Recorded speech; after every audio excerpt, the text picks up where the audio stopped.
Europe. Europe 1. Vincent Hervouette, le mouvement de contestation continue en Iran. Un policier a été tué en province au fusil de chasse, 3 autres blessés. Le président Rouhani, qui avait appelé au dialogue dimanche, a dénoncé hier soir les fauteurs de troubles. Oui, alors souvent en Iran, les apparences sont trompeuses et il faut se méfier avant de parler du printemps iranien. Prenez l'icône de ce mouvement, cette femme jeune en basket et en cheveux, dressée comme la liberté sur son socle et qui brandit son voile au bout d'une perche au milieu des passants plus ou moins indifférents. Alors sur les réseaux sociaux, cette beauté est devenue aussitôt le symbole de la contestation iranienne.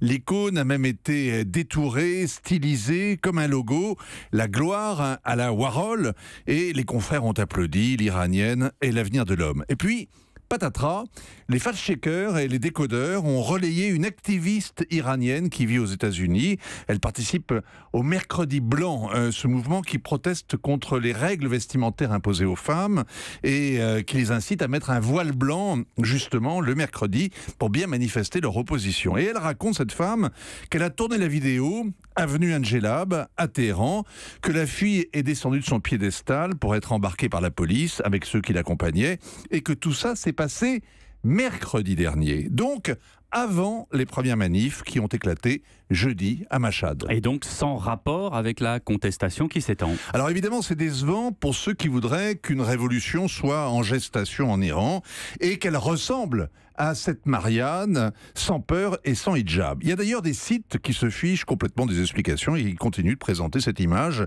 comme un symbole. C'est le syndrome Citizen Kane, le film d'Orson Welles, qui préférait imprimer la légende plutôt que la vérité quand la légende sonnait mieux. Mais si on s'intéresse vraiment à la propagande, alors il faut remarquer que sur la vidéo, il y a encore des feuilles sur les arbres de l'avenue Angelab, ce qui est très étrange. Fin décembre, il fait froid à Téhéran en hiver, hein.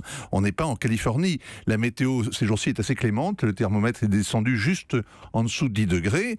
Mais sur la vidéo, les passants sont en veste et en t-shirt, manches courtes. Et conclusion ?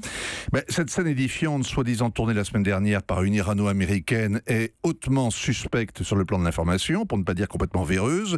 Il faudrait payer de temps en temps un billet d'avion aux décodeurs qui travaillent un peu trop en chambre, et en attendant, prendre tout ce qui vient d'Iran avec précaution.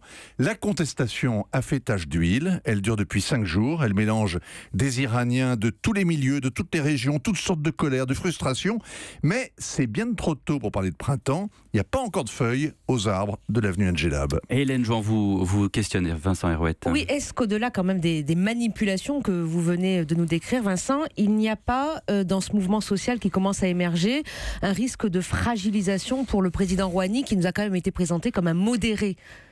La guerre sourde à l'intérieur du régime continue. Il y a évidemment un grand isolement, une grande fragilité pour le président Rouhani, qui a été élu l'année dernière. Il y a 20 millions de gens l'ont élu, mais c'est évident qu'il a fait des tas de promesses en jurant que l'accord sur le nucléaire allait permettre enfin de libérer un peu, de donner un peu de prospérité aux Iraniens. Ils l'attendent, ils ne la voient pas venir.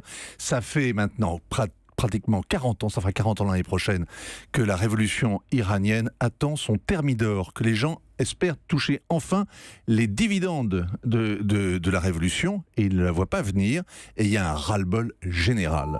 Europe 1.